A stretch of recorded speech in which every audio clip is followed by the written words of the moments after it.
Cordillera FM presenta Temas Profundos con Marcos Palomo. Noticias internacionales para todo el mundo. Saludos, camarada, bienvenido sea una vez más. Igualmente, camaradas, un placer de nuevo un domingo más estar con toda la audiencia, con mi segundo país, República Dominicana, y con mis queridos amigos y hermanos, Rafael y Parme. Qué bien, hermano. Usted siempre será bienvenido a este programa y, por supuesto, a su segunda patria. Muchísimas gracias, y ahí estaré. Bueno, os he estado escuchando detenidamente la cantidad de noticias importantes que habéis estado hablando, y eso congratula un poco el nivel que el programa va cogiendo día a día, y eso está haciendo que se fidelicen mucho nuestros oyentes, nuestros televidentes. Y tratando siempre de innovar, créanme que yo, ahí está, por hacerlo mejor, a veces uno lo daña. Pues sí. Sí. Hoy quería comentaros un poquito, poneros al día de algunos acontecimientos que van sucediendo, porque yo sé que la audiencia, sobre todo del otro lado del charco, pues lo que quiere es estar más informado de lo que está pasando en este lado. Y bueno, durante esta semana, desde el domingo para acá, no ha habido noticias relevantes de muchísimo impacto, pero sí que es importante saber que en España se han producido algunos acontecimientos que han llamado mucho la atención y que ponen encima de la mesa el enfrentamiento constante que tiene el gobierno con la derecha y la extrema derecha en el país, ¿no? De hecho, sabéis que fueron las elecciones catalanas.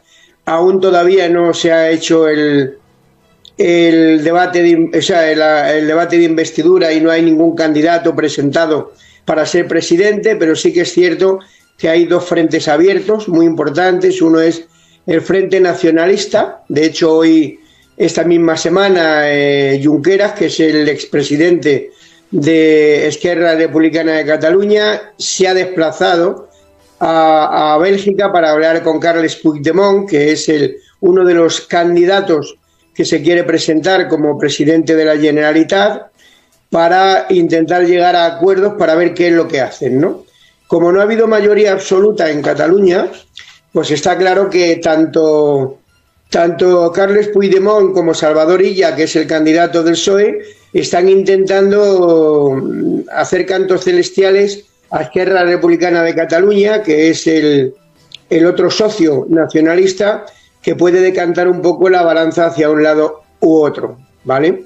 Entonces la situación ahora es compleja, porque no hay un acuerdo de los socios de gobierno estatal para apoyar a Salvador Illa, lo cual significa que en el supuesto caso que en Cataluña el independentismo consiguiese que Carles Puigdemont fuese el nuevo presidente, podría dañar los pactos de gobierno a nivel estatal, porque son los mismos socios los que hay en un lugar o en otro, ¿no? Esa es una de las principales noticias que hay en España, es que decir que las elecciones catalanas todavía no tienen un desenlace, no tienen un candidato claro, y que lo que pase en Cataluña va a repercutir directamente en el gobierno nacional. Eso por un lado, ¿no? Aparte de esto, ha habido un dato muy importante, y es la decisión del Tribunal Supremo sobre la amnistía, que además el Tribunal Supremo ha declarado que el delito de malversación económica, es decir, los fondos que se movieron durante el proceso de independencia del proceso, no son amnistiables, con lo cual siguen habiendo orden de detención contra el que se supone que puede ser el próximo presidente de Cataluña, Puigdemont, así como contra otros políticos independentistas que ya fueron acusados en su momento, ¿no? ¿Esto qué significa? Que los socios del presidente del gobierno, pues los socios del PSOE, a nivel estatal, pues están muy enfadados, precisamente porque el Tribunal Supremo haya tomado esta decisión esta semana, ¿no? Entonces, digamos que son noticias muy importantes para la estabilidad del país a corto plazo. Vamos a ver qué es lo que sucede, ¿no? Bueno. Luego ha habido una noticia muy importante. ¿Hola? Sí. Luego ha habido una noticia muy importante, muy llamativa, que habréis oído hablar ahí mucho, que es el tema del caso de los ERES, que los ERES eran los casos de los expedientes de regulación de empleo, que hace muchos años fueron fondos que el gobierno destinó a Andalucía para poder, digamos, pagar unas pensiones a los jornaleros principalmente que no estaban con disposición de trabajo, y eso generó hace muchísimo tiempo, entre el 2080 y el 2018, que fue cuando se produjo este tipo de inversiones, produjo un fraude y un desvío de fondos de tal envergadura que fue considerado como uno de los procesos de corrupción más grandes que hubo en España, encabezado por miembros del Partido Socialista en Andalucía. Bueno, hasta ahora la sentencia, el fraude, para que os hagáis una idea de la magnitud, llegó a cerca de 680 millones de euros, y otras fuentes afirman que superó posteriormente los 1.000 millones, ¿vale? Wow. Entonces, en el 2022, el Tribunal Supremo condenó a los expresidentes José Álvaro Griñán y Manuel Chávez, que fueron antiguos presidentes de Andalucía, a 9 años de habilitación y a 6 años al primero y a 9 al segundo, así como a inhabilitación política. Y además condenó a 19 altos cargos del Partido Socialista de Andalucía. Esta sentencia fue firme por el Tribunal Supremo en el 2020. ¿Cuál es el problema que surge ahora? El problema que surge ahora no es ni más ni menos que el Tribunal Supremo y la Audiencia de Sevilla, que habían condenado a toda esta gente, se han visto desdichos por la Audiencia Nacional, que ha dicho que hay que excarcelar aparte de todas estas personas que fueron en su día condenadas, ¿no? Entonces, ¿qué significa? Que ya han salido a la calle cerca de 7 u 8 altos cargos, y la derecha está ahora arremetiendo contra el gobierno porque lo que no entiende es que después de que haya una sentencia firme, ahora resulta que los presos no solamente van a salir a la calle, sino que además van a tener la posibilidad de solicitar una indemnización económica por cada día de condena que han tenido, ¿no?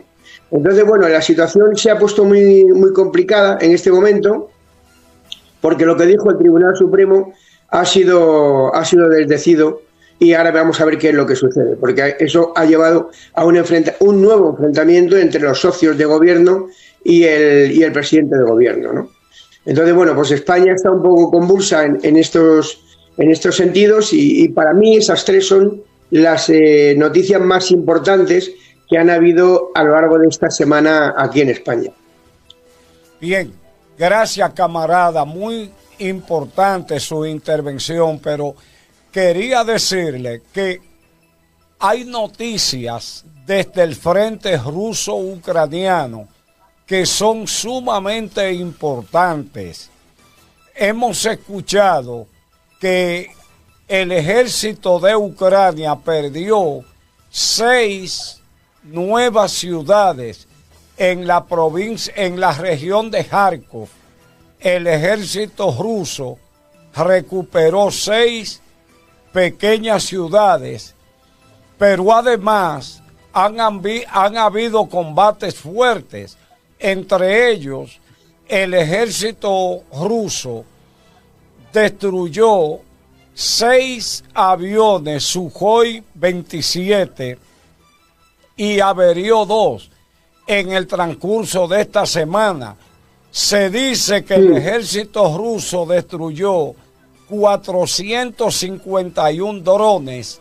Eso fue inverso. Fueron ucranianos. Fueron los ucranianos que se lo destruyeron a los rusos. Bueno, yo escuché esa noticia anoche. Y hubo otra cosa también ahí que el camarada lo sabe, un montaje de un supuesto golpe de Estado. ¿Usted tampoco supo eso? Sí. Sí, de eso oí hablar. Ahora hablamos de ese tema, Sí, bueno. Acaba, camarada. No, y que también el ejército ruso destruyó un tren que transportaba cerca de 20 tanques ucranianos.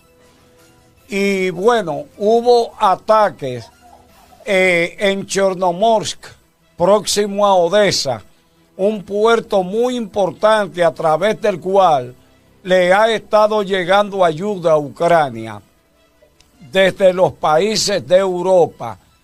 Escuché anoche que los rusos habían atacado Chornomorsk y habían averiado, incluso inhabilitado, el puerto ucraniano de Chornomorsk, entre otras cosas. Pero si usted tiene información adicional, camarada, y desea compartirnosla, pues nos sentiríamos muy bien. Bueno, lo que tú has dicho va en línea de lo que ha pasado esta semana. Sí que es cierto que la noticia de los drones vencidos han sido precisamente del ejército ucraniano contra los rusos. No eran drones rusos, eran drones ucranianos. Eso sí que se ha dicho aquí, que han conseguido paralizar una serie de ucranianos. ¿Por qué? Porque Rusia está intensificando en este momento la presión contra Ucrania por una sencilla razón, que tiene mucho que ver con lo que acaba de decir el camarada Rafael, y es que dentro de las filas de Ucrania, en este momento hay una parte del ejército y una parte de políticos que quieren largar del poder a Zelensky. Zelensky está en un momento de debilidad política muy grande. Primero porque legalmente no debe de ser ya el presidente. Su mandato venció y escudándose en la guerra, Zelensky lo está alargando. Entonces hay fuentes que, basándose en el aspecto, entre comillas, democrático, están pidiendo que haya unas nuevas elecciones, cosa que no es posible durante el proceso de guerra, y Zelensky está resistiendo. Entonces Zelensky ha tomado un predominio personal muy grande, en contra muchas veces de las decisiones del propio mando del ejército, y ahora mismo le ha salido un enemigo dentro de su propio país. Entonces esto lo está aprovechando Rusia, porque están muy despistados ahora mismo, porque no le está llegando la ayuda que Zelensky está pidiendo, y además porque la OTAN en este momento ha hecho algo que no sé si estáis informados. Sabéis que ahora se está desarrollando en los países bálticos lo que son los ejercicios anuales llamados Basic Connection, que son unos ejercicios que este año tienen como objetivo preparar el repliegue de tropas y coordinar las tropas multinacionales de los países bálticos en defensa contra Rusia. ¿Qué significa esto? Que le están prestando más atención a una posible guerra europea que pueda surgir, ¿vale? Que puede aparecer por la parte del Líbano y de Israel, pero también porque Rusia está intensificando los ataques, y aunque no va a hacerse con el país, sí que es cierto que está agrandando la zona periférica próxima al Donbass. Entonces, Zelensky se ha visto que ahora mismo la OTAN está prestando más atención a estos ejercicios, y es más, está desplegando posiciones defensivas en Lituania. Es decir, en vez de darle posiciones Patriot defensivos a Ucrania, se lo están dando a Lituania,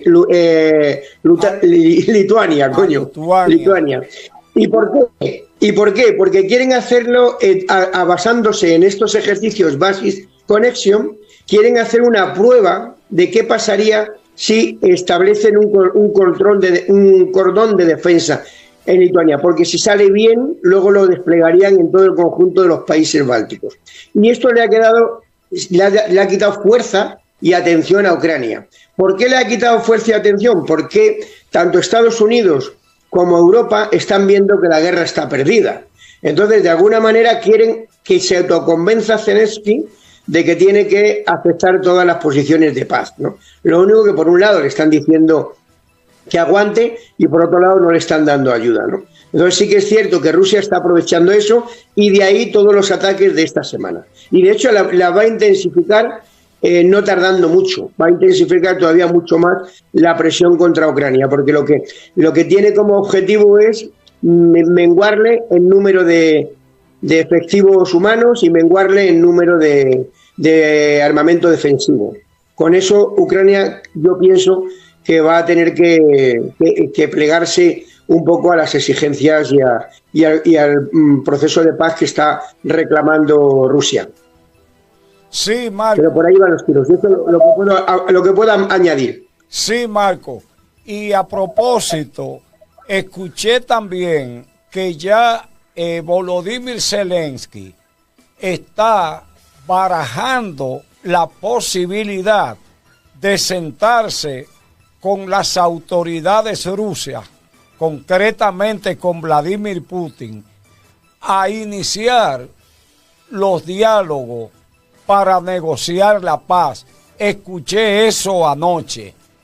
Ahora, lo que sí es evidente es que el centro de masa del conflicto parece que ya se está saliendo de Ucrania y se está trasladando a los países bálticos. Por la misma razón que usted dice, camarada, es que la guerra de Ucrania ya está perdida.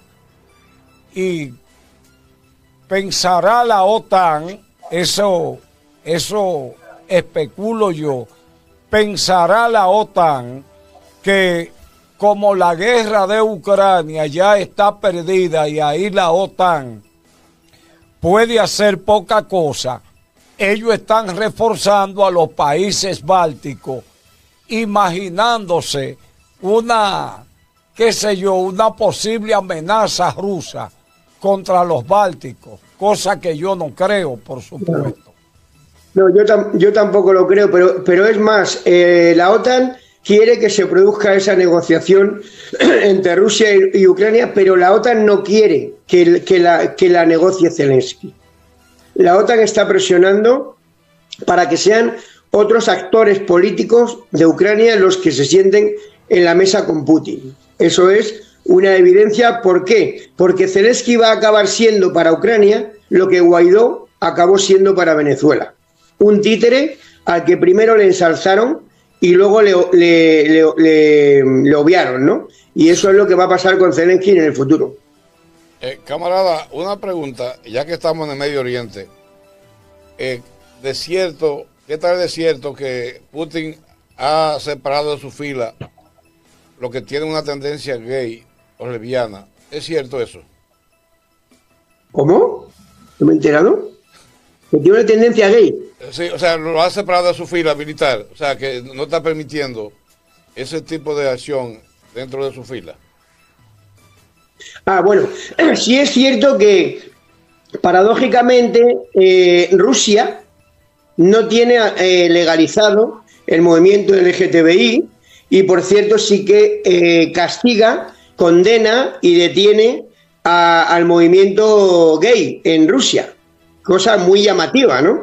Y especialmente en las filas del ejército está poniendo, no es que esté rechazando a los gays, está poniendo trabas a los gays para proceder y ascender en mandos, porque a él le hace falta cualquier tipo de maniobra, ¿no?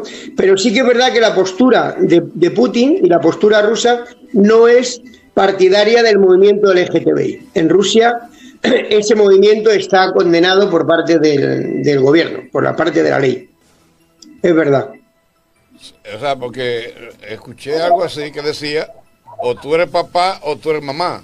O sea, no puede ser algo suplantado. Entonces... Bueno, eso son las políticas culturales que tienen unos y otros países, respetables en el caso de que son posturas que un país o una persona tiene, pero personalmente yo no las comparto, ¿no? Y a propósito que me hablas del aspecto gay, que me ha llamado la atención, que me hayas comentado sobre el tema político de ese tema, os diré que, como bien sabéis, hace muy poquito, ayer sin más lejos, en Madrid, se produjo la gran manifestación del orgullo LGTBI, con más de 1 millón de personas en las calles y con más de 60 carrozas a lo largo de todo el Paseo de la Castellana, saliendo desde Atocha, pero en aspectos reivindicativos de la igualdad de elección, de la igualdad de género, de la igualdad de posibilidades, de derechos y deberes de cualquier persona que no pueda ser discriminada por su condición sexual, ¿no? activistas del LGTBI y es más, muchos ministros encabezaron el recorrido de ayer de la manifestación y estamos hablando de 1 millón de personas en las calles de ayer en Madrid, Mal contado. en defensa del colectivo LGTBI. Mal contado. ¿Eh? Mal contado, había más de 1 millón, pero ¿sabe Dios cuánto había más? Bueno, 1 millón es lo que todas las dos partes, tanto el gobierno como los organizadores han hablado. La extrema derecha, Vox, ha salido a decir, vamos, que no había ni 30.000. Bueno, normal, es lógico, ¿no? De hecho, estuvieron absolutamente todos los partidos políticos apoyando la marcha, menos Vox. Vox no estuvo. Entonces, bueno, esto es una lucha que el colectivo LGTBI va ganando en todo el mundo porque la normalización se está haciendo a nivel internacional, ¿no? Y pienso que la gente tiene derecho a vivir su vida, su personalidad, su condición sexual y sentirse como quiera sentirse sin perjudicar a los demás de una manera libre. No somos nosotros quien para decirle a una persona con quién se tiene o no se tiene que acostar, con quién se tiene o no se tiene que vivir y qué es lo que tiene que hacer, ¿no? Y en ese caso Rusia, para mí, es una asignatura pendiente que tiene que con el tiempo acabará cambiando. Es de los pocos países del mundo que tiene en ley la penalización del movimiento LGTBI. Camarada, sí. En Francia hubo un movimiento, algo, en estos días, unas elecciones o algo.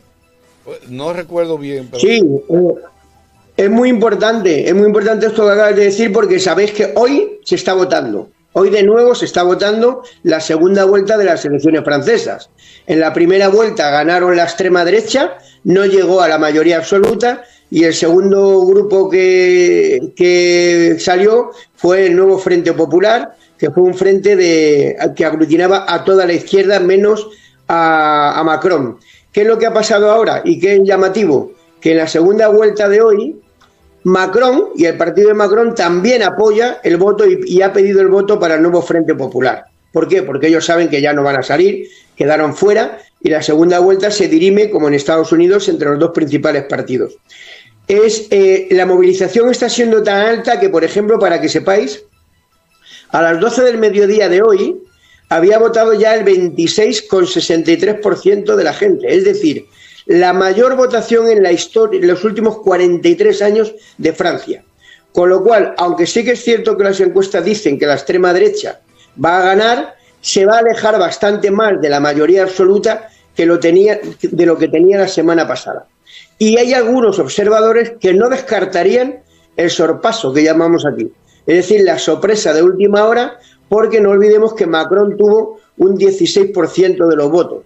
Si ese 16% se sumasen en su conjunto al 24% o 25% que sacó el Nuevo Frente Popular, podría ser inclusive que llegasen hasta ganar. Yo no lo creo.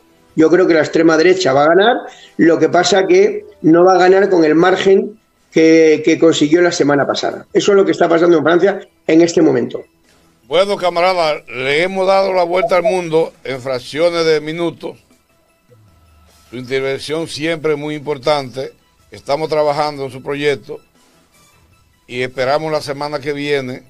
Si no tiene algo más que agregar ahora.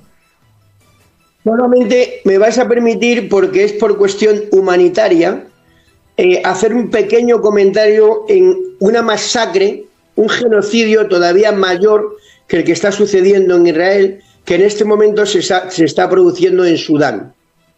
No sé si conocéis la situación, pero en este momento van en los últimos meses más de 300.000 personas asesinadas en Sudán. ¡Wow! Más de 300.000 personas de la etnia masalit en todo el centro, sobre todo en la ciudad de Darfur, por el ejército de Sudán y mercenarios también del Chad. No sé si conocéis la historia de Sudán, pero la tocaremos otro día si queréis, pero quería hacer un llamamiento a la comunidad internacional y a la reflexión para que todo el mundo busque en Internet qué es lo que está pasando en Sudán, pero en este momento llevan 300.000 asesinados en los últimos meses y la comunidad internacional lo calla. No está diciendo absolutamente nada al respecto. Solamente la semana pasada asesinaron 14.000 personas en la ciudad de Darfur. Eso es por razones ideológicas o religiosa? Étnica, ¿no? Etnia religiosa, es etnia religiosa. Los masalíes gobernaron prácticamente el Chad y Sudán durante muchísimo tiempo. Son una etnia que tiene más de 10 millones de personas. No son árabes. Y entonces, pues toda Sudán y la gente que, digamos, un poco las etnias que están en contra de ellos, están intentando exterminarlos, ¿no? Desde hace un tiempo para acá. Y es ya muy llamativo que Naciones Unidas, que está llamando ya a decir a la comunidad internacional que pongan vetos ahí, ya lo ha calificado la semana pasada como un genocidio y una limpieza étnica sin precedentes.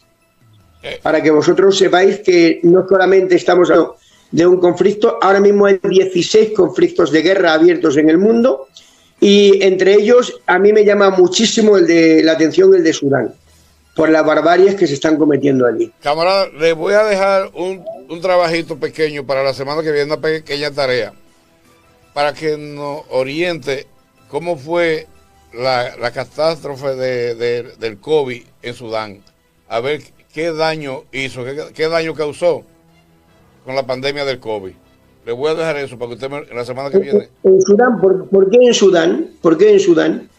O sea, quiero saber en esa parte del mundo cómo reaccionó, cómo estuvo el COVID afectando esa zona ahí.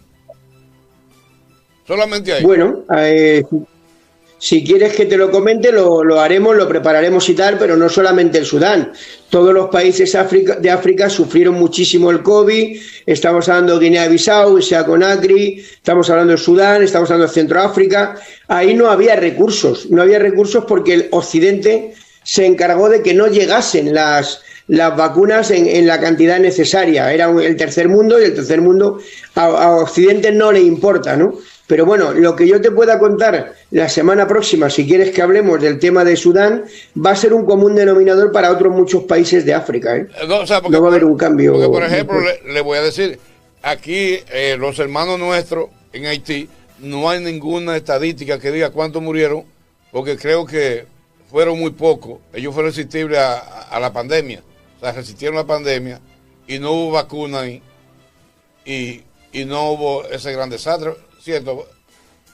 Es cierto, en Haití no hubo vacunas, pero en Haití hubieron, hasta donde sabemos, muy pocas muertes por motivos del COVID. Ellos no tienen estadísticas, o sea, porque tú sabes que no. No, pero hubo en cambio en República Dominicana murieron más de 4,000 dominicanos, a pesar de que el Estado Dominicano fue reconocido internacionalmente por haber actuado de la manera más rápida y eficaz en las medidas para prevenir los contagios por el COVID-19. A pesar de todos los grandes recursos que se invirtieron y todo el esfuerzo que se hizo, más de 4,000 dominicanos murieron de COVID, pero en Haití no se sabe cuántos murieron. Lo que se dice es que murieron menos de 100 personas, pero ellos no tenían vacuna ni tenían recursos para tomar grandes medidas preventivas. Es que es un país tan pobre que ni el COVID quiso entrar. Ni el COVID quiso entrar. Ahí no había nada. Gracias, camarada. Muchas bendiciones. Bueno, un abrazo muy grande, que paséis muy buen domingo, y un saludo a todos los oyentes y televidentes, y un abrazo muy grande. Nos vemos el domingo que viene. Gracias, camarada. Gracias, camarada. Muy oportuna su intervención, muy orientadora. Lo esperamos una vez más con nosotros, para que compartamos esas informaciones con el pueblo dominicano y la comunidad internacional como buenos hermanos. Bendiciones, camarada. Muy bien, un abrazo. Cuídate mucho. Gracias. Gracias. Bye.